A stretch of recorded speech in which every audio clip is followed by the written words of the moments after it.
Hey there, it's Michele, and welcome back to the Good Life Coach podcast. I am rerunning one of my favorite interviews and one that I believe is important for all women to understand and listen to. And I hope this is one you'll share with your friends. It's with Dr. Sara Gottfried, who is the New York Times bestselling author of numerous books, including her most recent, Women, Food, and Hormones.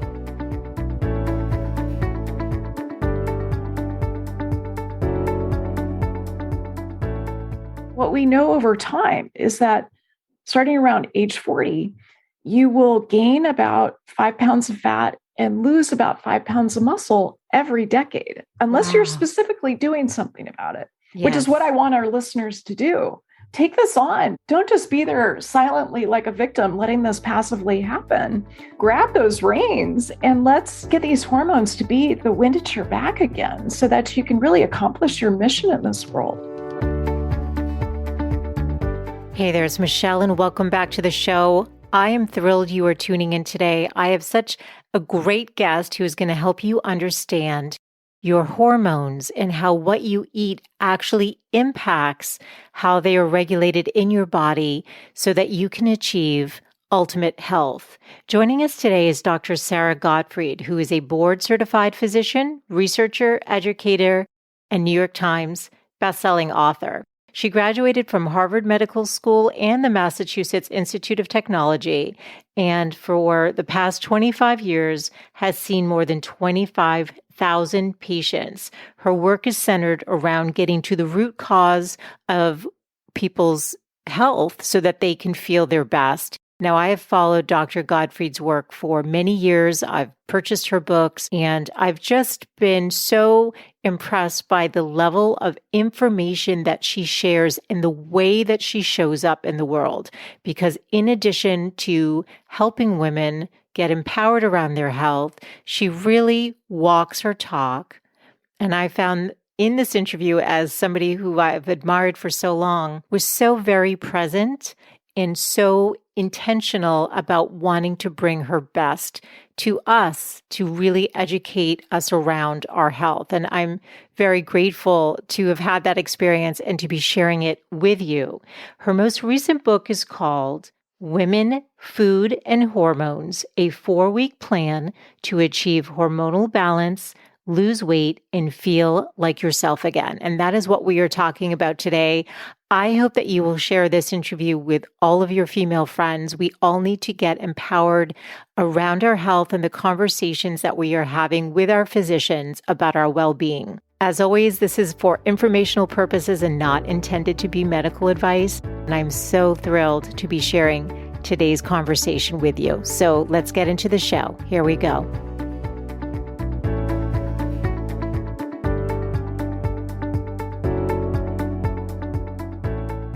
Welcome, Dr. Gottfried. I am so excited that you are on the show today. Hey, Michele, so happy to be with you. Well, I've been following your work for really since your first book came out, The Hormone Cure, which I have right here, and then moved on to Younger, which absolutely devoured. And then I gifted this to so many people. And then it was very funny because I went to my general practitioner feeling kind of armed with better questions and more in control of my health. And what was funny about it is that she had just read your book and sent it to 20 people. Oh, I so appreciate that. Oh my gosh, that's great to hear. Yes. And we bonded because of that. And the fact that she was reading your work created it. It was interesting. Like the last visit I had, she hugged me. I gave her a gift for, during this time of COVID. And you don't see your general practitioner often, but your work created a rapport between us. It was interesting. I love that. I mean, to me, that's not so much about me. That's about a shared understanding, especially about what women are up against and what we can do about it, like what those solutions are. Completely. And then this book, Women, Food, and Hormones, a 4-week plan to achieve hormonal balance, lose weight, and feel like yourself again. Again, what I love about your books is that I know I'm going to get the science, I'm going to get the data and the research, but I'm going to get the stories, the case studies. And then you go, oh yeah, I've experienced that. And then as a woman, you don't feel so alone in something and you go, oh, I feel validated. So when I talk to my doctor about this, or they're like, oh, your blood work is fine or something, you go, oh, wait, no, I'm entitled Yes. to be acknowledged for this. But we sit there. If you think about it, we're like not dressed. We're in the robes often for a physical or something. And you feel like a little kid. And, they have the information and you feel disempowered, but your work empowers us women in those conversations. And I thank you for that. Well, thank you so much for talking about that, because I've been talking recently quite a bit about the ways that once we're done with having kids, and you were just telling me that your daughter is turning 13, once we're finished with having kids, there's a way that women start to disappear in the medical system. Mm. And I think that's a serious problem because, there's many examples of this. If you feel like your hormones are out of whack, sometimes you go to the doctor. If you're trying to get pregnant and you're having trouble, they'll run every hormone test. They'll look at testosterone, thyroid, cortisol, insulin, the whole gamut. Yes. But if you're not trying to get pregnant, sometimes you get told, oh, you're just getting older or hormones fluctuate too much. It's not worth measuring them. And so that sets us up for this feeling, as we're shivering in those pathetic little gowns, it sets us up for feeling like we're disappearing, that we're less worthy as we get older, especially after 35 or 40.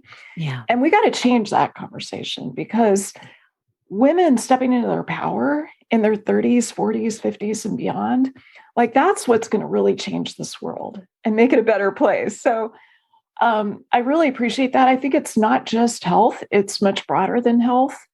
And this type of work where you're validated, you're heard, you're not either intentionally or unintentionally ignored or dismissed. Yeah. You're not gaslit. That's what we need to bring to the table. We need to bring our value, in some ways, just validate our own symptoms, but also to support each other in changing the standard, changing this patriarchal standard that we have in healthcare. Yeah. It's so interesting. And I actually also have compassion for the physicians too, who get their 10 minutes with the patient. So I know that. And I think you talk about it in the book. If they can't write you a prescription for something, it's like, well, I've done my best today. Good luck, and not in a mean way. It's just they've got to move on to the next patient, right? And the medicine that you practice, I'd love it if you would actually explain, because you're traditionally trained, you went to Harvard Medical School, but then you moved into evidence-based, integrative, functional, and precision medicine. Can you explain what that is? Because I think that'll create a foundation for our conversation today. I've not actually heard that before. Of course. So I would say I've always practiced integrative medicine. So even at Harvard Medical School, I took additional courses in how to weave together some of these ancient healing modalities, such as traditional Chinese medicine, even some of the native medicine, as well as Ayurveda, into the way that I take care of patients. Because I think that in some ways, the traditional model is so good for when you have a broken bone or a case of pneumonia, but not so good for some of these chronic conditions that so many of us face, whether you're male or female. And I see both men and women. So it started out with integrative medicine. And then I realized when I was going through my residency training in San Francisco at UCSF that there was still a missing piece. And that was a level of detail looking at function, like really looking at structure and function in the body.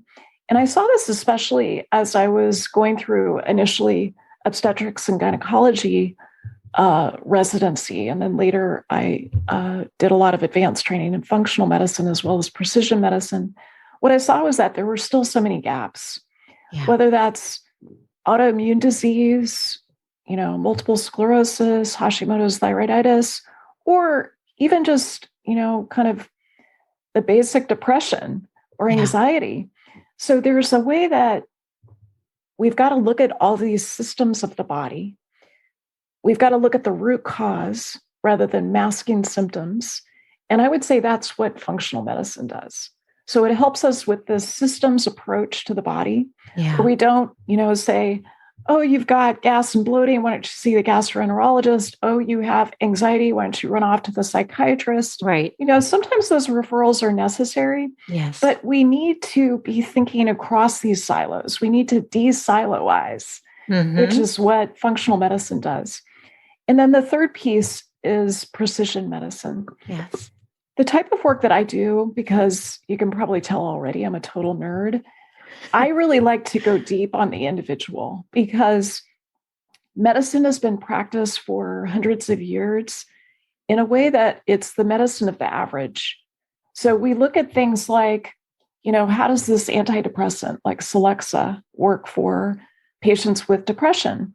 And we know that we have to treat a lot of patients, sometimes up to 9, 10, before a single person improves with that one medication. Wow.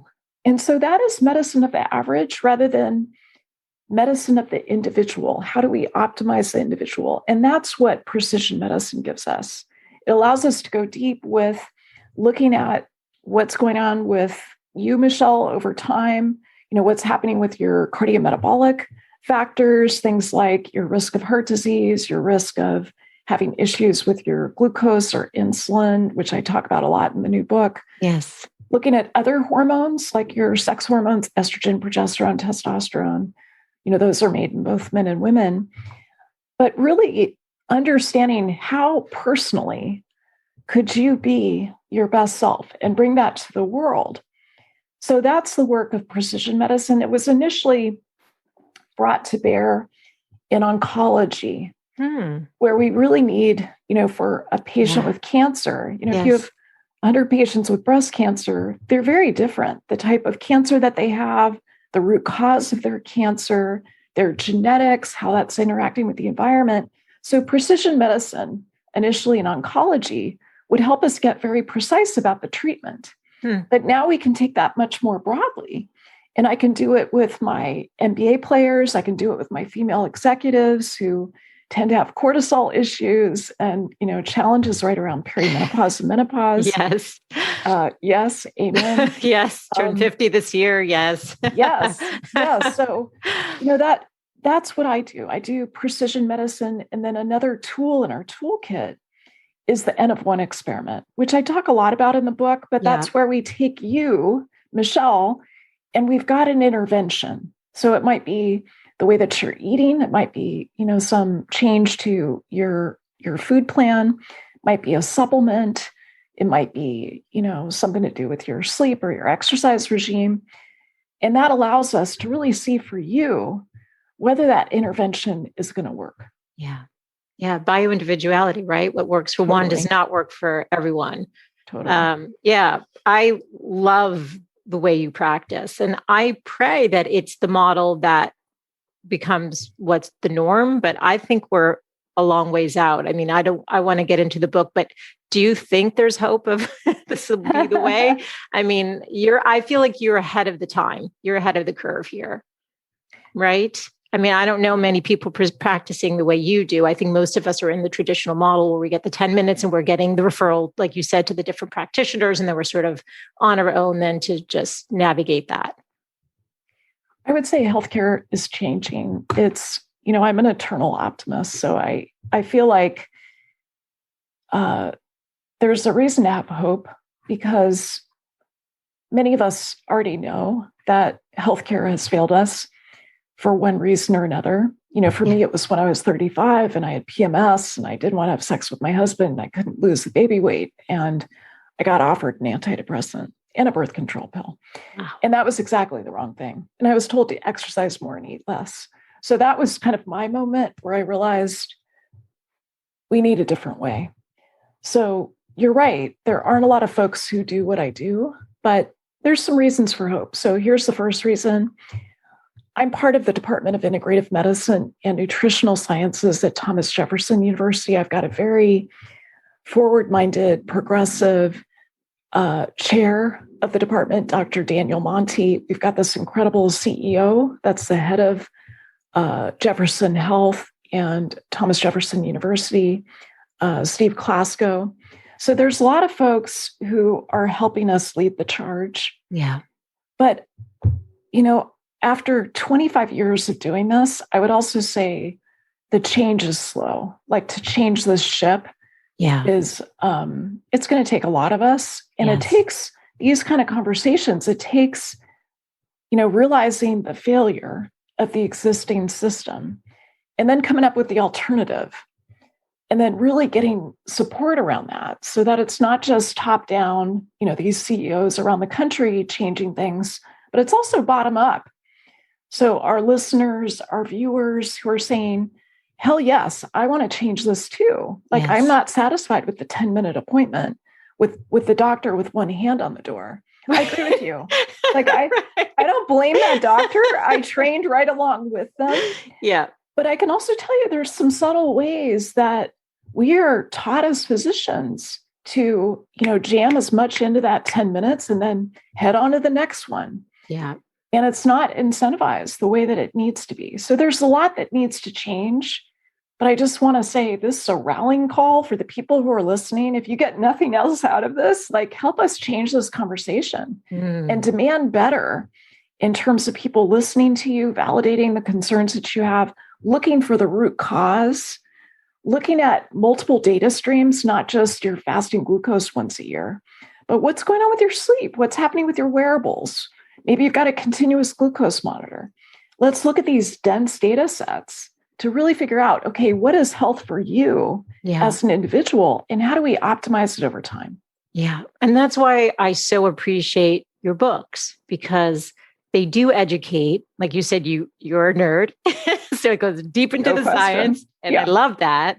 So anyone who wants that, it's there. And then, like I said, it helped me even have a better conversation with my doctor where we bonded over your book. Let's get into your awesome book, Hormones. You tell us that we need to start learning how to speak the language of hormones. I think most of us know we have them, but we don't really know what they do exactly. We just know that at a certain age, like I said, I turned 50. A lot of my listeners are somewhere between like 35 and 65. So different, transitions, whether it's perimenopause or having had children or whatever it is, to like me now going to my doctor and feeling not as informed as I would like to be, other than, I've been reading this and asking her, can you check my female hormone panel? She's like, we don't really need to do it. I go, well, am I going through menopause? Am I starting it? She goes, well, we would need to run the blood work to know. I'm like, my insurance covers it. Let's do it. I love blood work. Why not? That's why I was like, maybe some people's don't. I don't know why they, like you said, they don't tend to just automatically like offer the blood work once you're past childbearing age or whatever. But help educate us. What are our hormones? Like, how do they help all the, our bodies do what they do? Hormones drive what you're interested in. They do so much in the body. I think of them like text messages on your phone. So you get a message, maybe it comes from the brain, hypothalamus or the pituitary. It goes to another gland in the body, such as the adrenal glands that sit on top of your kidneys. They're these cute little, they're like the eraser on a pencil, old-fashioned pencils. Or it goes to your thyroid to say, dude, let's pick it up here. Like things are slowing down. I'm more constipated. My hair is falling out. I don't have the energy I used to. Or it goes to your ovaries in women to talk to, how many ripe eggs do you have left? And depending on that, what your progesterone levels are, your levels of estrogen, it goes to the testes in men. So I think of it as this really important network. And the more that we're aware of how this network is working, the more that we're reading those text messages, the better that your mood is. It improves energy. It helps you when hormones are in balance to have the best metabolic health. And that distinction is really important. So many of us think about the number on the bathroom scale. And in many ways, I care less about that. I know it's important to many of my patients. My heart sort of sinks a little every time I read it on an intake form because we're under so much pressure from mainstream culture to be thinner, to take up less space on this planet. And I totally disagree with that. Yeah. It's not about female obedience. It's about having the best metabolism going forward, especially in the second half of life. But that's true in your 30s. It's true in your 40s. It's true in your 20s. And metabolism is mostly controlled by hormones. Mood, your risk of anxiety, a lot of that is controlled by hormones. There's other factors too. The way I think of this system is not that it's just endocrinology or the study of endocrine glands. It is this entire control system that goes from the brain to these glands that we've mentioned already, the adrenals, thyroid, gonads, but also to the gut. So the gut plays this critical role in helping to balance hormones, especially cortisol, estrogen, testosterone. So depending on whether you have more of those, what a friend of mine calls the Homer Simpson type of bacteria versus the more benevolent type of bacteria, it can either tip the scale in the direction of hormonal balance or hormonal imbalance. And the list of symptoms associated with hormone imbalance are long, but it relates to many of these things, anxiety, depression, feeling like you're a stress case like I did in my 30s. It relates to keeping the hair on your head, keeping other rogue hairs away from your breasts and your chin and your places that you don't want to have rogue hairs, and also your metabolic health. So that, the hormones that really manage metabolic health include insulin, which determines whether you store fat or burn fat. It's what drives glucose inside of your cells, kind of like a bouncer at a club. Yeah. And if insulin's not working well, you will store fat no matter what. And that was certainly my story when I was in my 30s. And so I had to figure out how to wrangle some of these metabolic hormones, not just insulin, but cortisol, the main stress hormone, estrogen, progesterone, testosterone, growth hormone. The list goes on. There's dozens of metabolic hormones. Well, it's interesting because we're going to obviously talk about how you've come up with the Gottfried protocol and how food impacts our hormones. But when you list, and even in the book, you can take the quiz. I think I have, was it low? What was it? I'm like, I checked a lot of boxes off of one of these. I'll find it in a second. But what is it, the food that's going to drive your hormones, or is it that stress kicks them off? Like what comes, which comes first, if that makes sense? Good question. So sometimes it's the food that gets out of whack first. Yes. Because when it comes to insulin, as an example, since it's serving as this bouncer, kind of like at a club, determining whether glucose should be taken up by the cell or not. What happens is that for people who eat in a certain way, and this was my story when I was in my 30s, I ate too many carbs. I ate too many carbs for most of my life because they taste good. They taste delicious. And I'm someone who grew up with some childhood trauma. My parents got divorced when I was young. I had an adverse childhood experience score that was elevated. And I learned to eat to change my emotional state. So when you eat more carbs, it raises your serotonin. It makes you feel good. Yeah. And it also can affect some of these downstream consequences, especially if you combine that with a high level of stress. So I had some food issues. I think so many women live along the spectrum of disordered eating. Yeah. In my case, it was restriction, starting when I was about 15, but also overeating carbs. My favorite was chocolate chip cookie dough when I was younger. And that then led to some bulimia through my medical training in my 20s. And then finally, some beautiful healing that occurred that I've written about before in some previous books. But that didn't happen until my 30s and 40s. So overeating carbs can really affect insulin levels. Eating more processed foods is associated with disrupting insulin. We know that eating out too much. So, during the pandemic, I think about this a lot. we know that the more that you eat out at restaurants or takeout, higher your risk of problems with insulin, greater risk of type 2 diabetes. You got to make your home, your kitchen, the best restaurant around.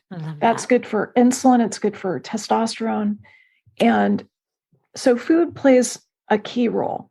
One of the best diets for getting your insulin right in that Goldilocks position where it's not too low, not too high, is 100% plant-based.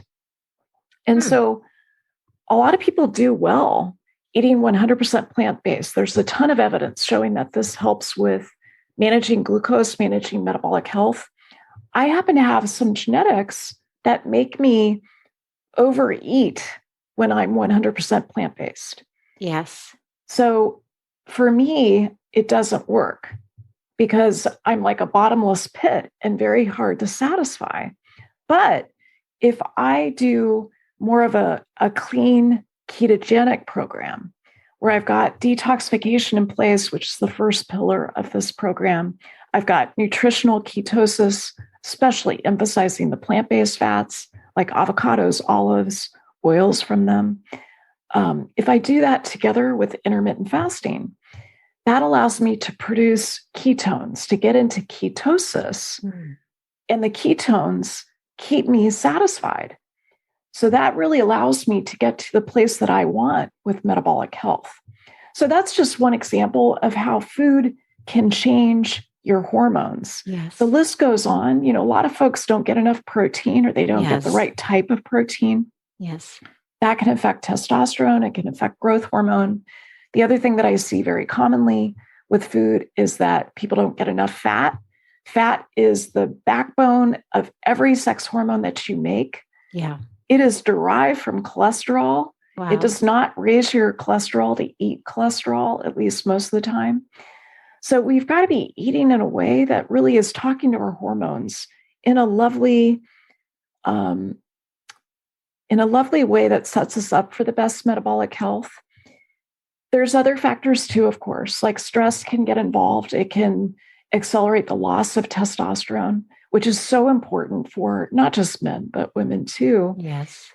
And it can take other hormones offline. A lot of women over 40 go through something called thyropause. What's that? Where their thyroid is slowing down, kind of like menopause, but affecting your thyroid. And it can be subtle. It can be, your cholesterol starting to climb. Maybe you notice a little more swelling in your hands and feet, the hair loss again. Maybe you've got some constipation, you're just not pooping every morning like you used to. So thyropause is another really important factor here. And 70% of women, 70% of people with thyroid dysfunction don't know they have it because no one bothered to run the blood test to look. First, I want to thank you for sharing so honestly about your experience, because I think other women are going to relate to that. And I think that's important. And I appreciate that. I just, when you're talking about all of the different scenarios, mine was, I guess, the low growth hormone. I think that might be that I'm going through. And people can pick up the book and go through the questionnaires, and they're going to get a better understanding of maybe where their imbalances are. But let's say they're planning to meet with their GYN or their general practitioner, whoever they tend to go to. It can be overwhelming, but my sense is from what you're saying is that most of us probably have some hormonal imbalance going on. Is that fair to say?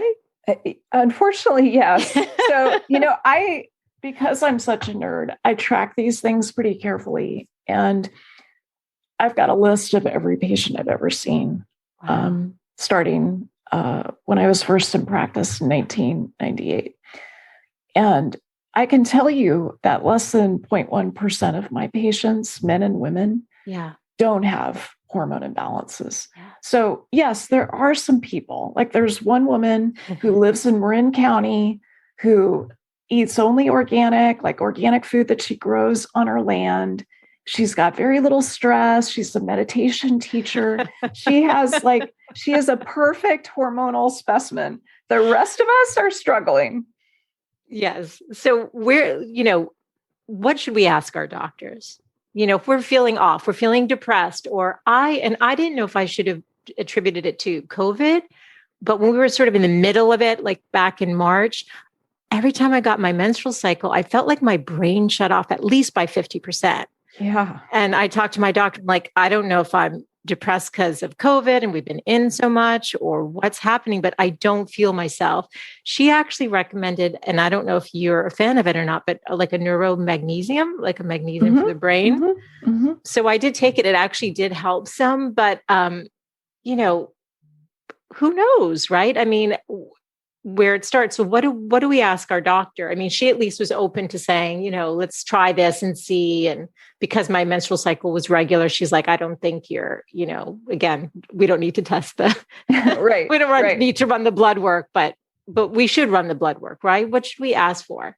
I do recommend running the blood work. So the questionnaires that are in the book are exactly the same questions that I ask my patients when I have an hour and a half session with them. So they are literally exactly the same. Oh, that's so cool. So it's similar to coming to see me. My wait list is ridiculous at this point. So it's much better to, I think, go through the questionnaire, see what hormones seem to be out of balance, and then to be directed about your panel that you request from the doctor. Yeah. So I would say at a minimum, I like to look at cortisol, the stress hormone, first thing in the morning.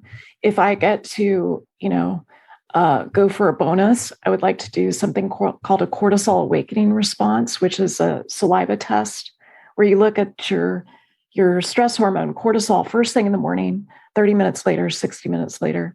I also like to look at it over the course of the day because a lot of women start to make more cortisol right before they go to bed, and it's hard to wind down.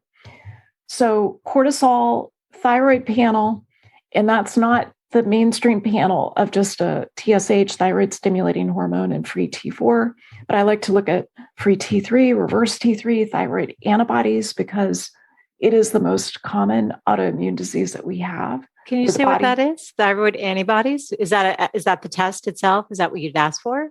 Yeah, so there's two different blood tests that you can ask for. One is called thyroid peroxidase antibodies, TPO for short. The other is anti-thyroid globulin antibodies.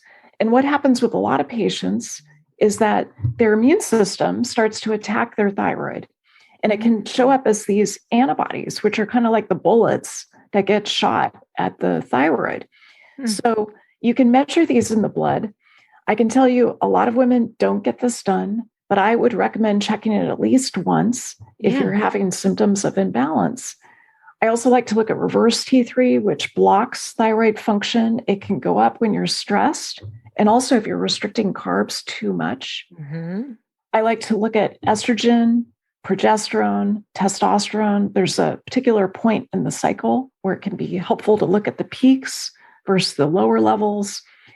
And, I think I want to go back to this point you made about your brain and kind of this 50% decrement that you noticed. Yes, it concerned me because my memory was off. Like I just felt a bit disconnected from my own body. It was very weird and uncomfortable. I knew I didn't feel like me, but I didn't know why. So this happens to 80% of us over age 40. And the name that we use for it, the technical name, is cerebral hypometabolism. The way I describe it to my patients is that there's this slowdown of the brain function that's happening in 80% of women over 40, and it's related to the mitochondria.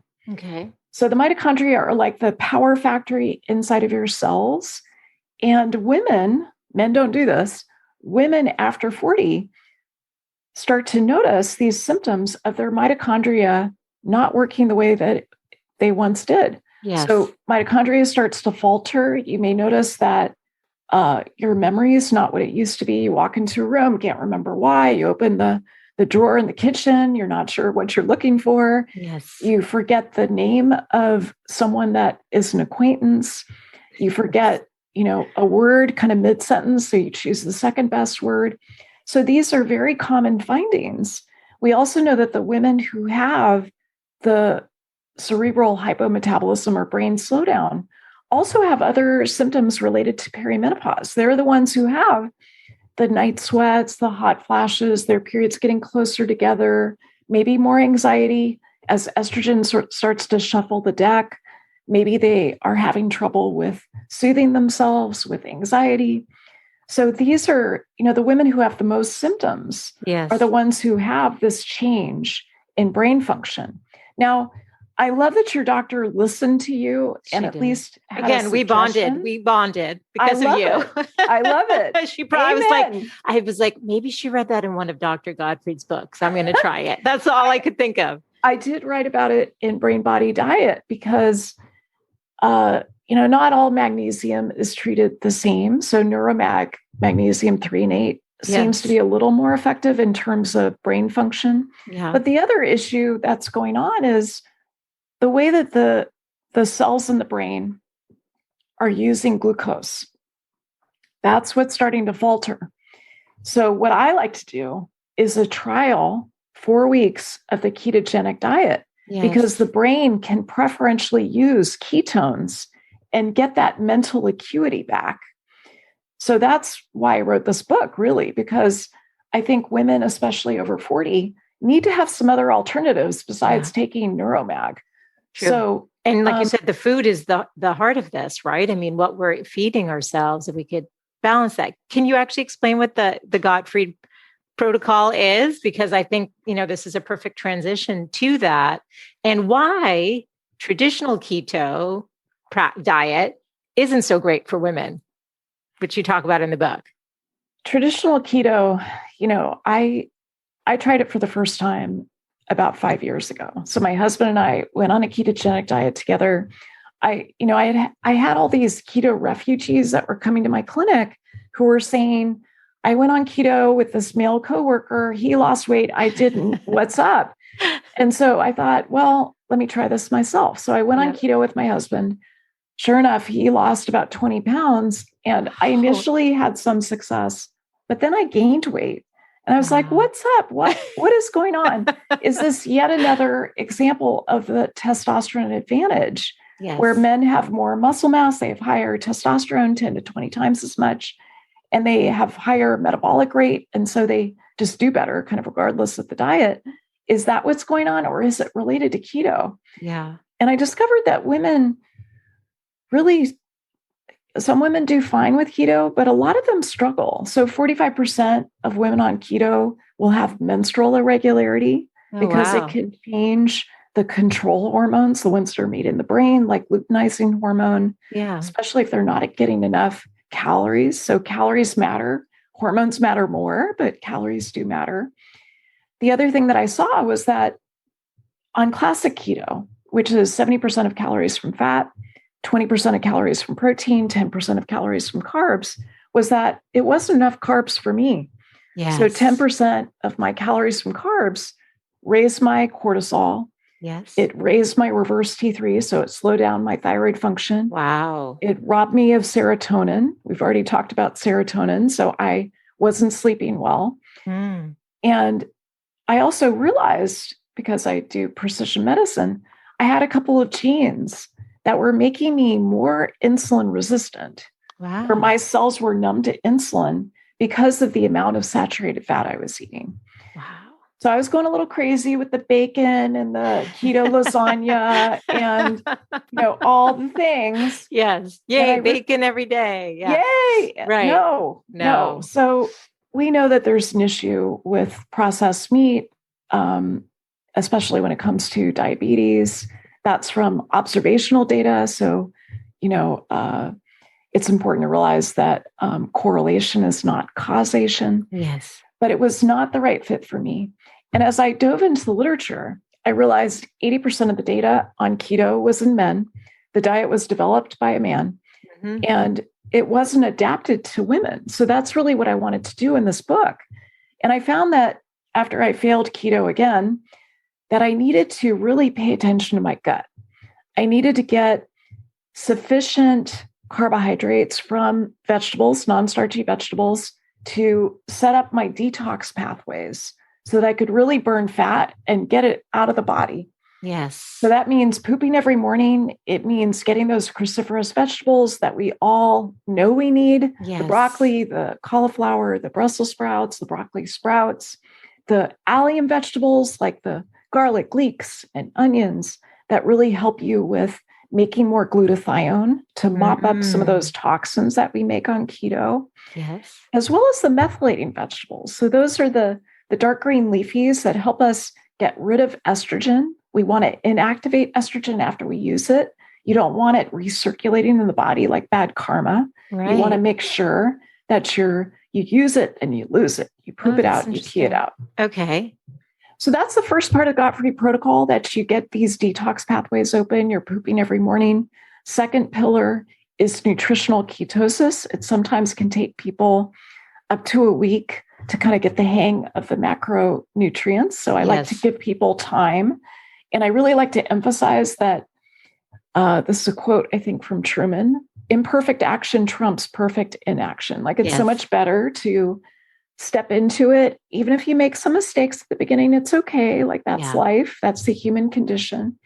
And then to layer in intermittent fasting, because that allows you to consume more carbohydrates. So my recommendation is somewhere around 20 to 25 net carbs per day. And then after the 4 weeks of the Gottfried protocol, you slowly bring carbs back about 5 grams a day to see how your body responds to it. Yes. And then we can define your carb limit, your carb threshold, which can change over time. So when I first started this back in 2016, my carb threshold was, I could tolerate about 30 to 40 grams a day. That was it. Yes. Now I can tolerate a lot more without my blood sugar rising, without any problems to my insulin. I can consume somewhere around 50 to 75 grams per day. So it can change over time. Wow. And we want to be thinking about this rather than just, let me just cut out carbs completely today and eat nothing but tan things, which don't have enough fiber to feed your gut microbiome. Right. It's kind of sad, I think, especially in the United States. I think we're guilty of not knowing how to eat. So in different cultures, there's sort of a way to eat that's been passed along from generations. And the Western way, when it kind of makes its way, I think kind of ruins it, right? Because you even talked about, I think in the meeting, like the Mediterranean diet or something is sort of a nice foundation. Or no, you were also talking plant-based being, healthy. It's like a good foundation. But I think a lot of us don't know where to go. And that's why this is so fantastic, because it is a 4-week plan. And then you can start listening. It's actually an invitation to listen to your body, to pay attention to what feels good. I know if I do solely protein without a little bit of carb, I'm starving. Yes. I'm hungry. And I'm like, well, that's weird. Well, the other thing that excess protein does is that it can convert into glucose. So we all think, I need more protein. It's going to help me with muscle mass, especially as I get older. But we've really got to get that dose right. So the diet that's in this book, and I hesitate to even say the word diet, it sort of gets stuck in my mouth. Yeah. The food plan that's in this book is moderate protein. Now, certainly elite athletes need more protein, but generally we need enough protein to preserve your muscle mass over time. And that's something that I really encourage people to track. So not just the hormone panel from your doctor, but also track your body fat, your lean body mass, so that it's maintained over time or maybe even growing. So you need some carbs, but if I eat too much protein, it raises my glucose through this process of gluconeogenesis. So we want to dial this in. You also mentioned the Mediterranean diet, certainly the most proven diet that we have on the planet. But once again, just like 100% plant-based, if I do a Mediterranean diet, I gain weight. See? And why? Part of it, yeah. Well, there's a lot of reasons. Part of it is that, I'm not from Italy or Greece. My genetics are like, I'm from Poland and Ireland and Africa. And so my genetics don't fit with the Mediterranean diet. And there's certain foods like beans, legumes that are very common in the Mediterranean diet that spike my glucose like crazy. Apples, bananas, sweet potatoes, they spike my glucose. So they lead to this metabolic dysfunction. And I don't want anything to do with that because I don't fit into the clothes in my closet if I eat too much of those things. So I have to do this adapted Mediterranean diet where I can play with my carb limit. as I show folks to do after 4 weeks. But I also have to be careful about some of these foods that my microbiome react to, depending on my stress levels, depending on what's going on with the bacteria and the other microbes in my gut and their DNA. I have to be really careful about what I eat. So for folks who have tried a Mediterranean diet and they just found that it's not quite right, like they find that the weight is climbing or their belly fat is increasing, I really encourage those folks to consider doing something like a 4-week ketogenic pulse. Right. So it's not a diet for the rest of your life. It is an N of 1 experiment where you serve as your own control and see if it's a good fit for you. And then you can continue, like you said, and then play with the carb ratio. You can play with the carb ratio. I talk through how to bring those carbs back specifically. And then, what a lot of people end up with is a very personalized, lower carbohydrate, but not low carb Mediterranean diet, where they come in and out of ketosis, which I think is actually the best for us rather than to just stay in ketosis. Yes. I think it's good to, after 4 weeks, to come in and out of it because that's what our DNA evolved to do. Yeah. And that's really, it's almost like a genetic loophole that helps us with metabolic health. Yes.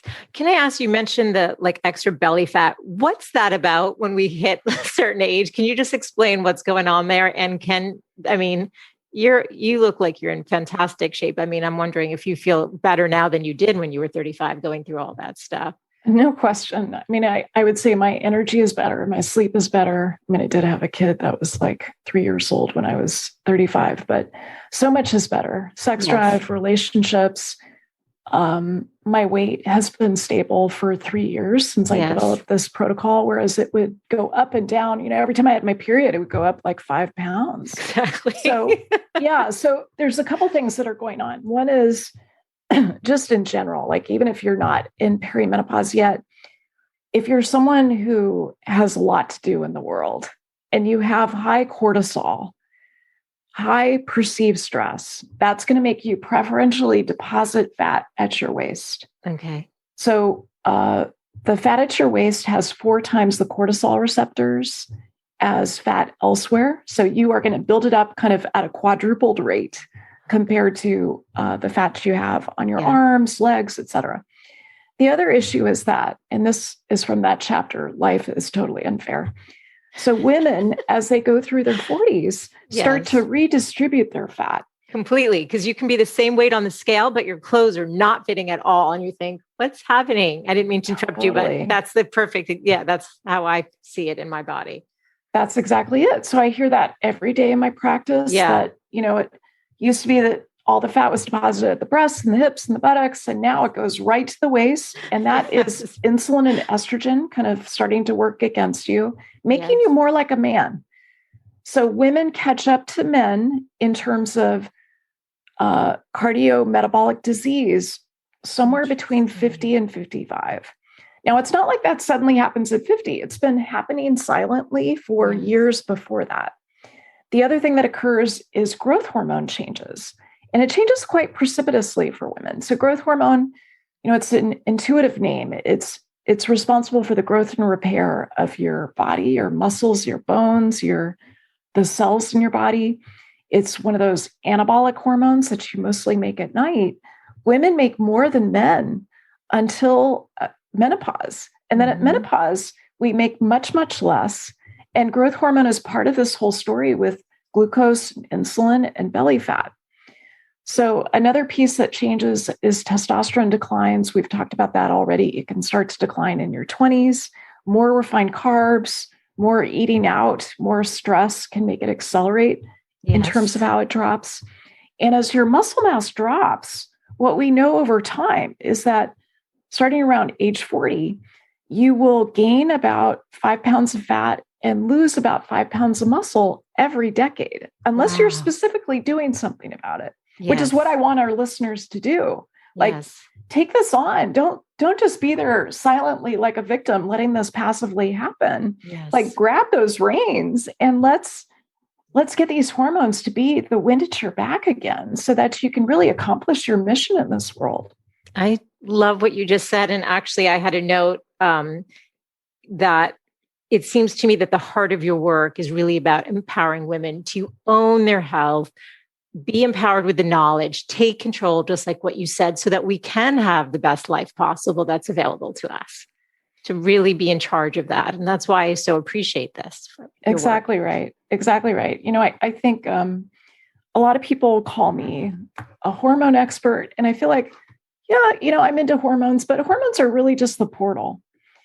It's just the way in for some folks. And it's much more about changing conversations and to realize that the way medicine is practiced right now, if you're someone who's got that 10-minute appointment with your primary care doctor once a year, and you're outsourcing your health to that 10-minute appointment, that is not serving you. No. The more that you can say, okay, 99% of the time, my health is what I'm doing every day. The decisions I make about food, about sleep, what time I go to bed, the decisions I make about, my goals and what I want to do with my career, what I want to do with my family, how I'm parenting, how I'm, taking care of my parents that are getting older. All of those decisions need to have hormonal support and need to have your health to really be at the center. Yes. In some ways, it is your greatest wealth. I think Emerson said that. I always think of Steve Jobs. We can debate his personality quirks and, some of his other issues, but he did not have health. He had tremendous wealth. Yes. And he died prematurely. And so to me, your retirement account, like your 401k, is your health. Yes. It's your hormones. It's your, the sleep, which is as close to a panacea as we have when it comes to metabolic health. Yes. And I want people to really be owning this and not be like, oh, I don't know what my fasting glucose is. I think my doctor checked it 6 months ago, but I have no idea. That's one thing I do at dinner parties. I'm so much fun. I'm like, hey, what's your fasting glucose? My daughters are like, Mom, really? Couldn't you just stop this one party? Oh, I would love to hang out with you at a party. I'm such a curious person. I'd love that you do that. And actually, it's funny because I watch you on Instagram and I watch you with the glucose monitor and I'm like, I'm not ready for that. I did get an Oura ring. I don't know what you think of these. Okay. Yeah, I'm a fan. Oh, okay. You're a fan. So I absolutely, when I turned 50 this year, I thought, am I as vibrant and healthy and strong as I want to be? And that is the heart of it. I think you write that literally on page 11. This is the essence of what you're trying to do. I want anyone to know, regardless of their body type, they can be healthy and strong and feel energized. This is the heart of it. And that's why I was like, oh my goodness, I'm so grateful you're here today to talk about this. This book was going to join the collection of your other two anyway, because it does empower us. But we need to own it and we need to be having more of these conversations. I think my listeners would love to know, just share with us any daily routines or habits that you do that we can start playing with. I mean, you said you do have the Oura ring. I don't know about the glucose monitor yet. I'm not quite there yet. I don't know. Okay. Yeah. Yeah. So I'll just tell you what I did this morning. So right now it's 10:53 a.m. here Pacific time. So I got up this morning. First thing I do is actually check my glucose you're monitor. wearing it. Okay. Yeah. So I like to look at my fasting glucose because I can tell, especially during this book launch, how much stress I'm under. Yes. So the glucose, ideally, fasting should be about 70 to 85. Above that, you're starting to have some issues with that bouncer. The insulin's not working the way that it should be. Yes. And I used to have prediabetes. I used to have a fasting glucose in my 30s. When I left that doctor's office and I was like, screw this. And I went and checked my hormones. My fasting glucose was 105. My insulin was elevated. So I knew I had to take on my metabolic health. And it's important to know it's not related to thinness. Right. So there's lots of people who are thin, but they're not metabolically healthy. And similarly, there's people who are overweight, even obese, who are metabolically healthy. I mean, that's important. Certainly metabolic health becomes less likely the more that you're overweight and obese, but I think it's important to clarify that. Yes. So I check my glucose. I get up in the morning and before I get up, I like to affirm something. I like to tune into, okay, what's the apex today? The apex of my day was hanging out with you, Michele. Oh, that's so I like to really set an intention with that to show up with my best self. Yes. And then I drink a lot of water. So I drink an electrolyte combination that I found really works for me. So I drink about 24 ounces of filtered water together with about half a lemon and about a quarter of a teaspoon of Himalayan sea salt. So that's my own electrolyte mix. I drink that. I take a couple of supplements, and then it's time for mindset. So I do some sort of objective practice of what's going on in my mind and body. So yesterday it was body scan. Today it was Buteyko breathing, which helps with breathing efficiency. Yes. I'm about to start mindfulness-based stress reduction. And then I exercise because that's the only time I can do it. So today I did Peloton. I did a strength training thing for 20 minutes. And then I did a 30-minute power zone training ride. I just love to start my day that way. I'm continuing the mind body work while I'm doing that. And then I'll have to do another strength training at some point today. And then I got ready for patient care. So I've got patients. I also greeted my husband who gets up early and likes to trade. And then my daughter, 16-year-old, still at home. So I like to still shine my love lights on her.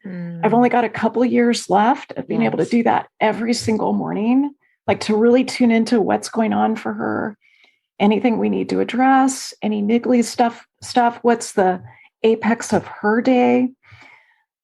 So I try to, model this and pass it down. Yeah. Those are really the key things. I mean, I have a family dinner every single night. It's gotten earlier and earlier. Like last night, it was 4 p.m. For my wedding anniversary, we went out at 4 p.m. Yeah. So those are some basics in terms of daily habits. Those are great. And something somebody can think about, even if they just start with the water and then, incorporate maybe some of the meditation, the exercise, the breathing. And a quick don't do. So yes, quick don't please. do. Yeah. So when I was in my 30s and I was such a hot hormonal mess, I used to check email every single morning. Like that's how I started my day. Yeah. And one of my teachers said this beautiful thing. He said, your email inbox is this convenient organizing system for other people's agenda. Yes. And I really appreciate that. So when you start to take on the agenda of everyone else, instead of really setting your intention for the day, it can get confusing. Like your autonomy is not quite there. Your beneficence is not quite there. Whereas we can have that initial period, even if it's 5 or 10 minutes, when it's focused more on you, yes, showing up as your most exquisite self, yes, being in this exquisite moment, I think it changes everything. And you're such a beautiful role model of that. I mean, you're just radiant. Just from the second you jumped on the Zoom, I was like, you are exactly how I feel you through all the work that you do, through your writing, through your online presence, and now in this moment. And I'm so, so grateful for your time today and everything that you shared.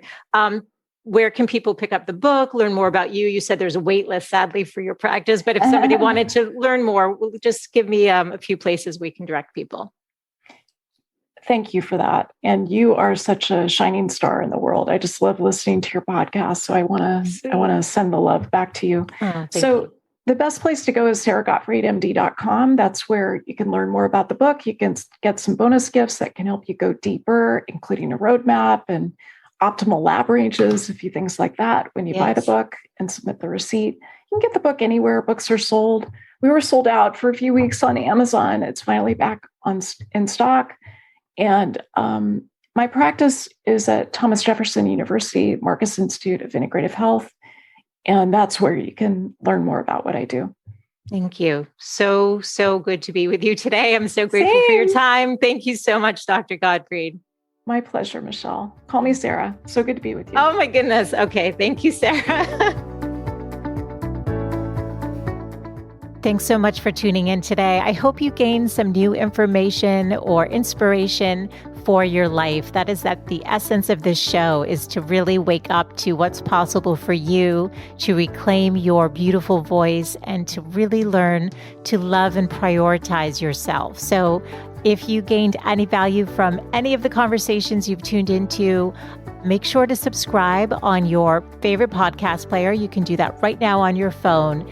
And please do consider leaving a rating and review if you have yet to do so on Apple Podcasts. It's actually how more women can find the show. And I really want to grow a community of women who are loving themselves and living full on. So thank you as always for tuning in. And I look forward to reconnecting with you next Wednesday. Bye for now.